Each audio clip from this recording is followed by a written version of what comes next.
Hey guys, it's been a minute since I've done a video.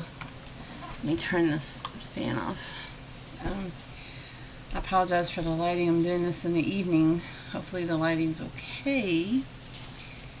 But I promised a video this weekend because it's been a while, and I have to say I was really touched to see that one of my very sweet subscribers wanted to know where I was. I didn't honestly think anybody would notice if I wasn't making videos. You know, I have a few subscribers, and I appreciate all of you subscribers. I do, and I wanted to say that it just meant so very much to me to be asked about. And Emily 2201, thank you for asking about me, and she wants me to be on the Johnny Depp train. I'm on the train. I'm just somewhere in the caboose. I work so much. My daycare is open, and it's just that I work like 13 and a half hours a day, and I'm trying to have more of a social life, because honestly it was getting very depressing just being home all the time. And when you work from home, it's important to get out, and so I'm making myself get out more, and I'm allowing myself to actually date someone that I've kept at arm's length, because of my fears, my own fears. And I'm taking it real slow, but I have this internal conversation with myself, you know, that I deserve to be happy, and this is going at my pace, and I'm just very honest and upfront with him about how I need things to be and how I need them to progress, you know. Very open, and this is someone I knew back in high school, and I can't allow my past fears to control the fact that I could be happy again. So there's that. I'm working on it. I'm giving him a chance, you know, a real chance.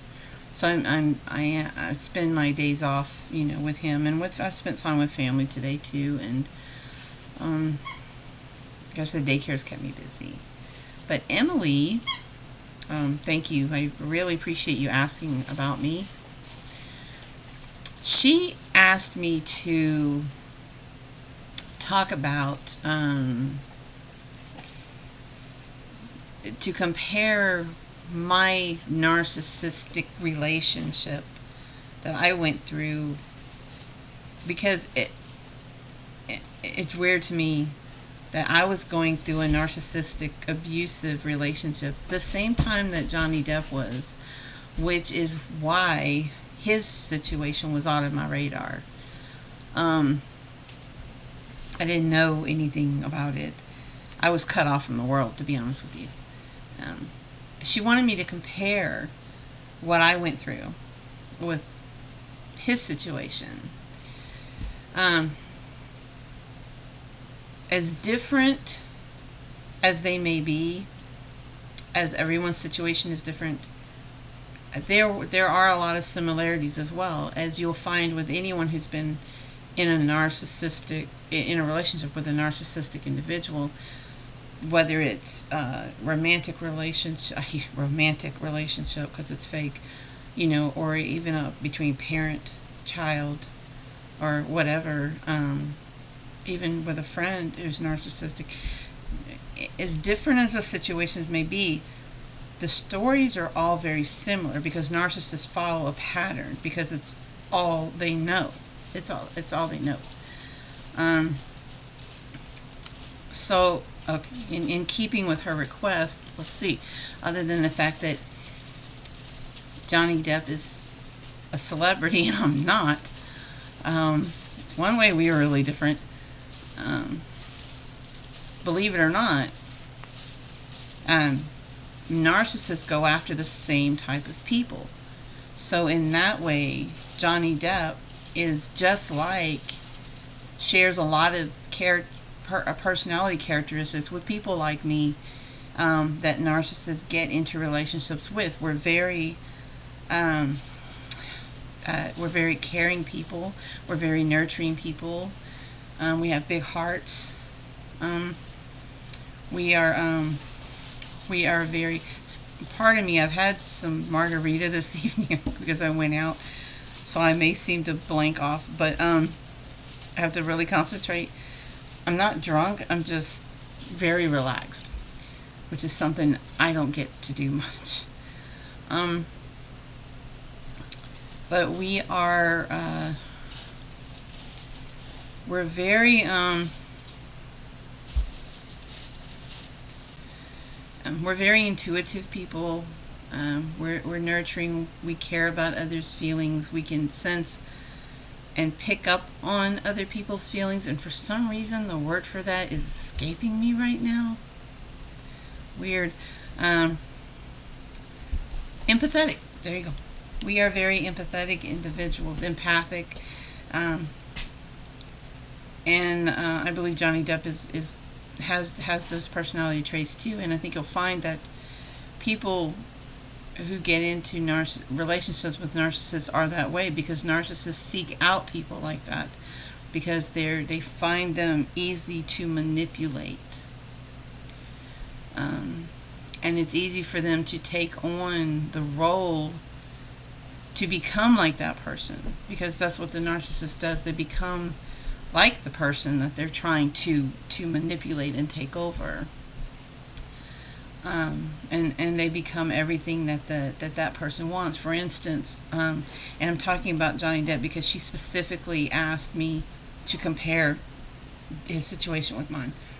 I can't speak to what went on sexually with his relationship with her, because that's something he has not spoken out about, not to my knowledge. But I can tell you that one of the ways that narcissists control you is sexually. Now, I mean, if anyone knows, or if he has confided, in anyone about this, or if he even sees this video, and would like to speak out about this, I would be interested to hear. Because one of the ways that, just from my own personal knowledge, because one of the ways that narcissists control you is through sex. They cheat on you. They don't care if it's man or woman. They cheat on you. They use whoever. They don't care what sex it is. They put on a mask to be who they need to be. They use sex against you. They use sex to control you.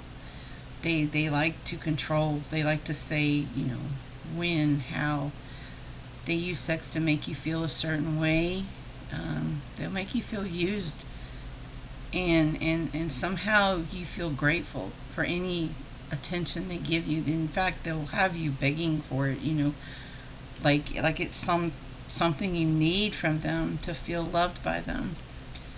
Mine in 2016, I guess I can't speak of Johnny Depp's situation, but I know mine in 2016, the sex that we had was comparable to rape. He even admitted to me the things that happened and things that he did. I remember telling him one night, I'm like, what you did to me just now felt like rape. And he admitted to that, being just that. And he actually came out and told me once that I was a piece of meat for him to use. Now, I don't know if Amber Heard's ever said anything like that to him. I doubt it. But I don't know what their behind closed doors in the bedroom was like for him, because that's not something I've ever read about. And I commend him that he's kept that private considering everything else that's out there. Good for him. Kudos. But so that's one way that they really control you. As far as comparing his situation with mine, they're very similar. As with like I said, you'll find similarities in everyone who's been in a relationship with a narcissist. You'll find a lot of similarities in the way that they approach you with the love bombing. I was going through it the exact same time that he was. Probably down to mine ended on May 31st, 2016. That's when I tried to take my life. There were a lot of instances, physical instances, that took place, especially emotional, and the trying to cut you off from friends and family, from my job. They try to destroy your life. Mine, how, okay, here's a good comparison. You know how she basically got him fired, from the Fantastic Beasts series, from the Pirates of the Caribbean series. Well, that's a way to try to destroy your finances. Mine had me quit my job a week before he left, with promises of, we're going to be together forever, we're going to get married. He didn't want me to work. It was just a way for him to set me up to destroy my finances and to keep me away from people who were trying to warn me against him. I had people in my life that were kind of like, something's not sitting right. But the way that they love bomb you makes you feel like those people are just jealous and they're not happy for you. And you actually come to resent those people and thinking they just don't understand. You don't see that they cared about you and they were trying to save you. You don't see it until it's over. So in that way, there's similarities, I think, with not just with him, but with anyone, I think, who's been in a relationship with a narcissist. There's those that, the love bombing in the beginning, the trying to destroy you financially.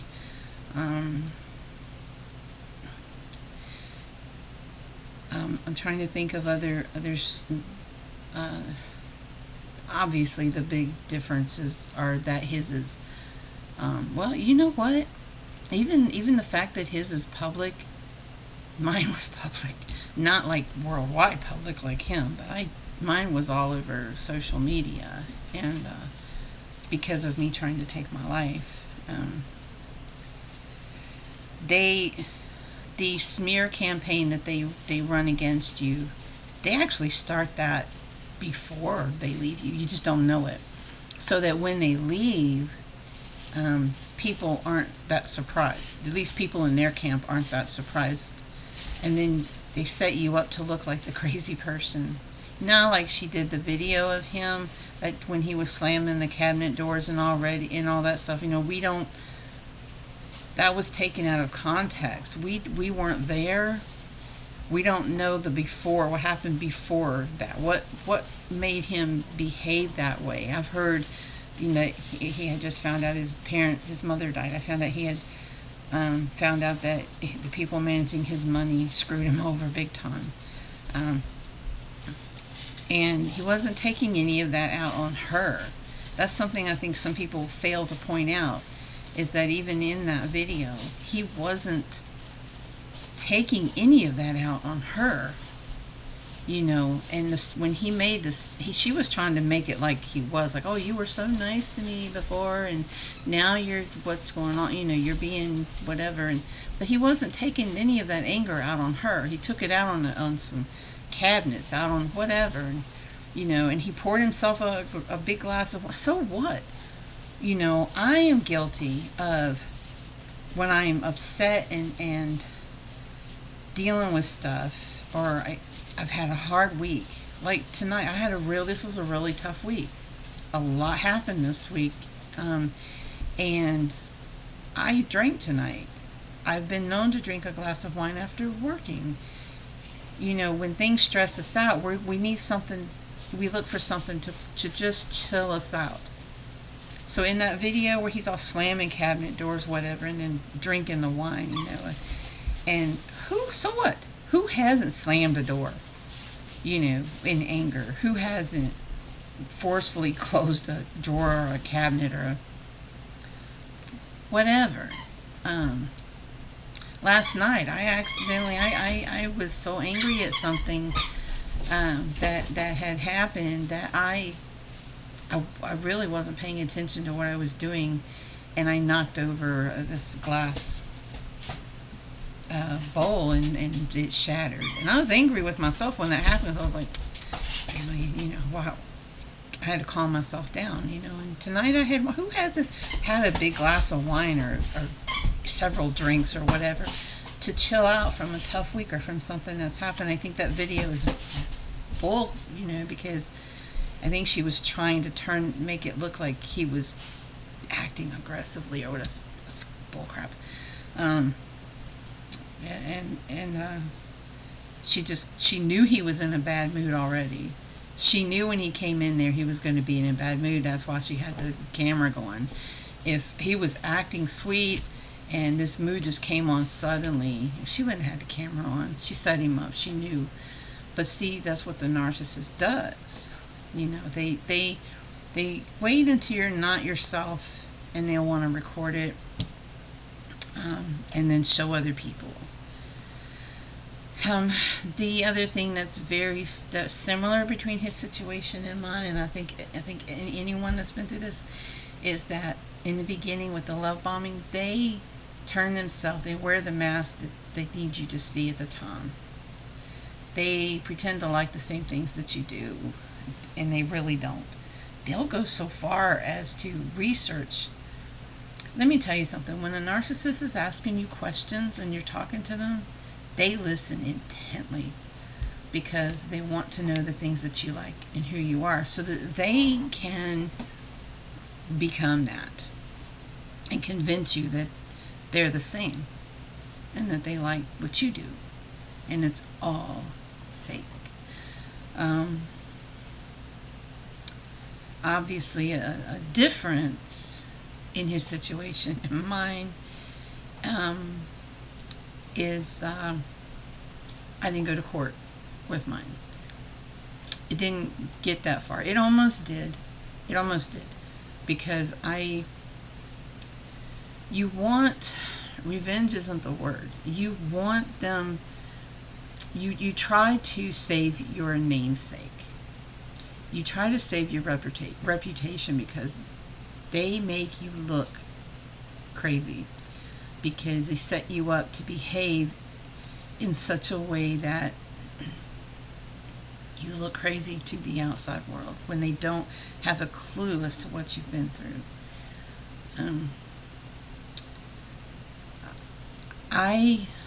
That's what Johnny Depp is doing. He doesn't care about the money, I guarantee you. He's just, because he knows she doesn't have $1 million, or no, he's serving her for $50 million. He knows she ain't got that. He would, even if the courts award it to him, he's never going to get it, and he knows that. I'm sure he knows that. It's the clearing his name, and that's what I tried to do as well. I wanted people to know who he was, so I gave whatever proof I had, and I actually, it didn't go to court, but I did send a letter to his commander, and they suggested that they said it was a civil matter.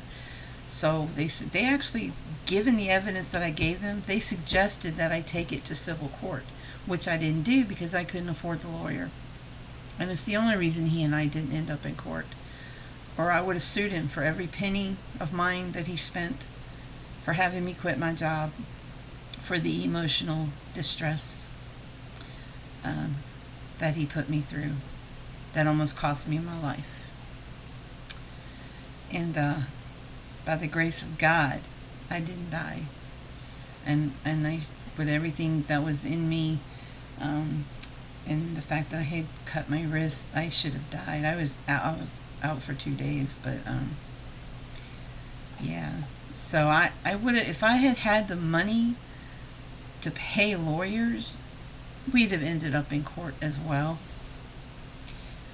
So that's a big difference between him and me, is I don't have his money. I'm happy he's taking her to court. And I want to say this to him if he does see this video, which I highly doubt, but maybe Victoria will show it to him. What I'd like to say is keep fighting, and thank you for fighting, Mr. Depp, because you are a voice for people who have been in this type of abuse. Narcissistic abuse is very hard to prove. I don't believe the courts know. I don't believe judges and lawyers. People are learning more about narcissism, especially now with your case. It's brought it out to light, so people are learning more about it and the damage that it can do and to one's life. And I think there needs to be severe punishment for it. You can't destroy someone's life like that and not be punished for it, not have to answer for it. So I thank you from the bottom of my heart, because you are a strong voice that people listen to. So when you win here in Virginia, I'm in Virginia, when you win, it's going to be a win for all of us. And so there are millions of people out there just like me who want you to win, not just because we're behind you, which we are, but because we're going to feel vindicated. We're going to feel, is that the right word? We're going to feel like we've won, if that makes sense. Like I said, I wasn't able to take my ex-narcissist to court. Finances prevented it, but I feel like with this, I'm actually hoping that it sends a message to narcissists. I doubt it, because they're so in their minds, their egos are too big, but I'm actually hoping that it sends a message that you can't get away with treating people like this. There, you have to answer for it. So, you know, I know it's expensive. It has to. I can't imagine still after 6 years dealing with my ex-narcissist. I'm glad he's out of my life, and that's the only way that I've been able to heal. And for Mr. Depp, I will be happy when this is over for him, so that he can finally stop hearing her name and seeing her picture everywhere and hearing about her, you know, from third parties and whatever, and because that's the only way he's ever really truly going to be able to heal, is to get all of that behind him, and then be able to move on with his life.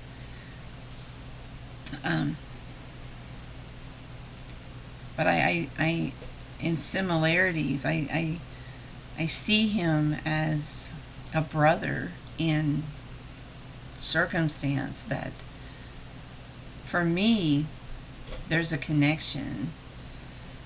And I know people who haven't been through narcissistic abuse are not even going to understand this, I don't think. But for me, there's a connection between Johnny Depp and those who have been through this type of abuse. You know, we're related in that struggle, in that we share that common experience. Because, I mean, if somebody like him can fall prey to that, someone like me should not be ashamed of falling prey to it. You know what I mean? And I consider him an intelligent individual. So if someone like him can be fooled, then I shouldn't feel bad for being fooled. Because for a long time, I gotta tell you something. One of the reasons I attempted to take my life was because I felt stupid. Like, how could I be so dumb? I really felt stupid. And then later, when I heard about what happened to Johnny Depp, I didn't feel so stupid anymore. I was like, you know what? If somebody like him can be fooled like that, it's not me. It's them. It's the narcissist. They're just that good at their game. That's all. It's not me. It's not because I'm dumb. It's not because I'm stupid or naive.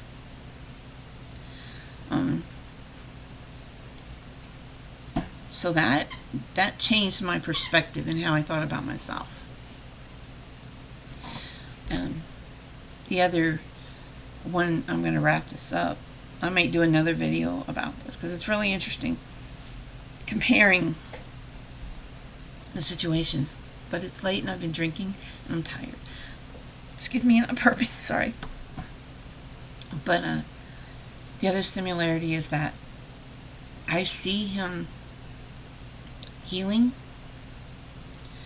I'm very proud of his healing. I know how hard it is to overcome and to find your sense of self again. I remember reading about him saying how he cried and all of that, and when he was writing and just admitted to crying and things. And I know that pain. I know where those tears come from. And I mean, it's a deep grief, you know, because they get in here, they weave themselves in, and so when they rip your life apart, you're left going, what the fuck just happened, you know? And then you're reliving it all, trying to pinpoint how you missed the signs. And then when you go back and look, and you're like, oh my God, the signs were there. How did I miss that? You know, it's just because when you're in it, the fairy tale is like a movie. When you're in it, you want it to be real so badly. It's so good and it's so strong and it's everything you've ever desired. It's like the devil taking you up to the mountain and going, look at all this I can give you. And you want it to be real so bad that you block out and ignore any voice that tells you it's not. And so then when it all comes crashing down and you find out it was all fake, none of it was real, it was a fairy tale, a dream, nightmare, however you want to look at it, and now you're awake and you're trying to put these pieces back together and rebuild your sense of self and find yourself again, which takes time. I applaud him. I see him coming back from that. I see the look in his eyes. I see the gleam in his eyes. I see the strength on his face and in his eyes, and I hear it in his voice. And that's where I'm at too. Once you take the time to do the work, and it's work. I would like to say, Mr. Depp, I know it's work. There's a lot of painful work that is to be done on yourself, because there's a lot of things about yourself that you have to admit to yourself, and there's a lot of walls that go up. You start looking at everybody in your life different. You start wondering, what is their motive? What is their motive? You know, you pick up on things people say really quick. You pick up on red flags like that, even if they're maybe yellow flags to you. It's a warning, stay away. And you're just like, you're never going to put yourself in that situation again. And as far as falling in love goes, I don't know where he is on that scale. I am just allowing myself, and I'm taking it real slow, but I'm just allowing myself to explore that area again, to letting someone else be in my life. But it took me since 2016 to just now. I thought perfectly happy just to stay single for the rest of my life, because trust is not something that comes easily for me anymore, and not just with a romantic partner, but just with anybody. You question everybody, and I imagine that's a similarity too there with him. And anyone who's been through this. And I'm sorry if you hear my dog chomping on a toy over there. But so I get it. I get where I get that, you know. And if some people, well, most people that go through this, you put up those blocks, and you don't care if you're ever in another relationship again, because you would rather be alone than to ever let somebody do you like that again. It's that bad. It's really that bad. You know, it cost him.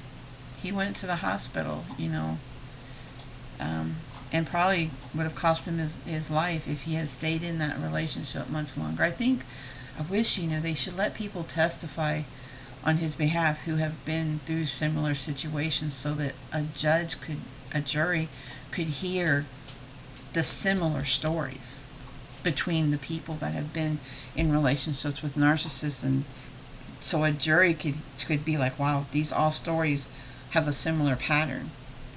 You know what I mean?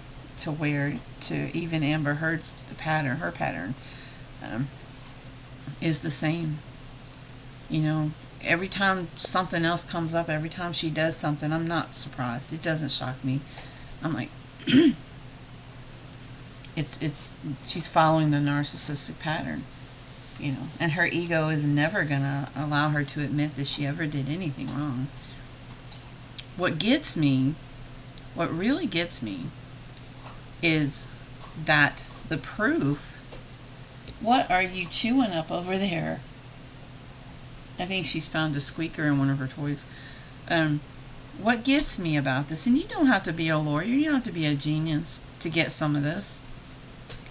What gets me is that she actually, there's proof out there, you know, that she did these things to him. You know, she dared him to tell the world what happened, claiming that they wouldn't believe him just because he's a man.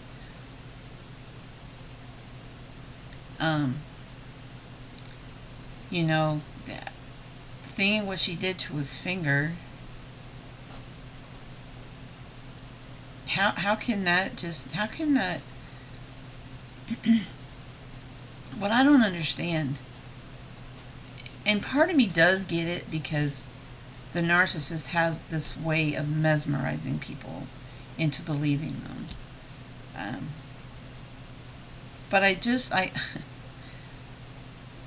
think what gets me, and a lot of people, is how can Warner Brothers, Disney, Hollywood in general, how can they be so stupid as to read for yourself, not just what's said in gossip, but to look at the evidence, real evidence, is things that she has said herself. Things that she has said herself. How can they look at these things and not question her? You don't have to be a lawyer, an attorney, or a forensic specialist to see her guilt. You don't. I mean, how can they be so stupid? And then how can they have the double standard of, man, what are we, the 1920s? Like, where they just automatically think that she's this helpless woman, and that just because he's a man, he's wrong. And so, you know, he gets fired without just cause, just because this article said that he was a wife beater? Really? A biased article at that. One written by her, just because it's stupid. It doesn't make any sense to me, and it shouldn't make sense to them. And it's a double standard. And she gets to keep her job's whatever, and then she's going to claim that he's hurt her career. No. She's hurt his career. All of this has hurt him. Well, they would like to believe that it has. Here's really what's happened. He has, to his credit, put all of that crap. He could care less about Hollywood in there and all that crap. He's got his own production companies and is making movies that people want to see, and movies about things that matter and that count. And MGM may not be releasing Minamata, but another company is, so on MGM, you know, and Warner Brothers and Disney too. I got news for them. I mean, they have forgotten that they need us. We don't need them. There's so much to choose from out there. We excuse me, we don't need them. This is 35 minutes long. I apologize for the length. But I appreciate you, Emily, for asking me to do this video. And I'm sorry that I really am sorry. I didn't really think I'd be missed. I truly didn't. And I will try to do better and try to put out a video at least once a week. I'll try to talk. People want to hear about Johnny Depp and Amber Heard, and I have to be honest. I haven't been as in it as I was before, just because I'm really, really busy. And I'm honestly, part of it too has been that in my own small way, I just kind of wanted to give him a little privacy back, even though, like, just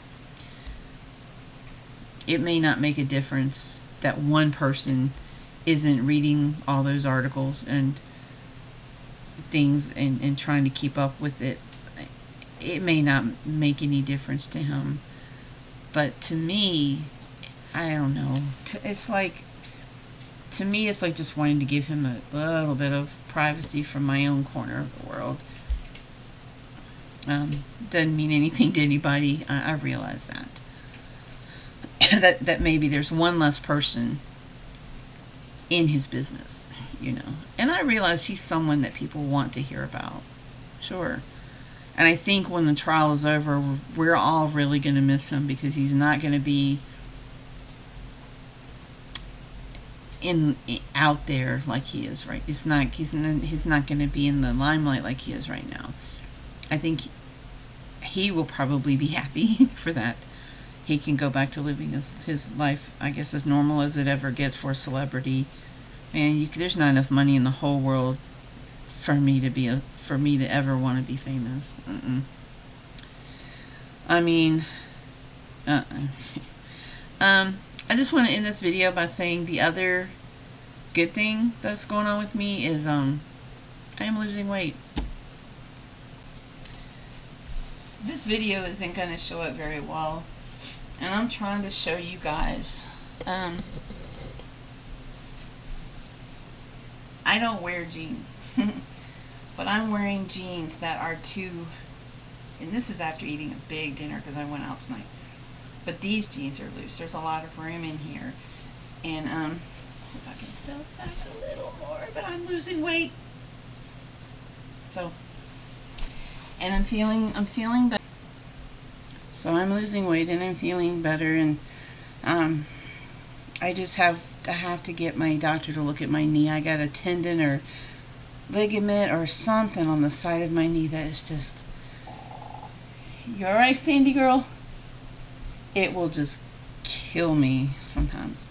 And y'all wish happy birthday to my Sandy girl. She turned 8 years old on December the 10th. Didn't you? Let me see if y'all can come up here and say, you want to come say hi to him?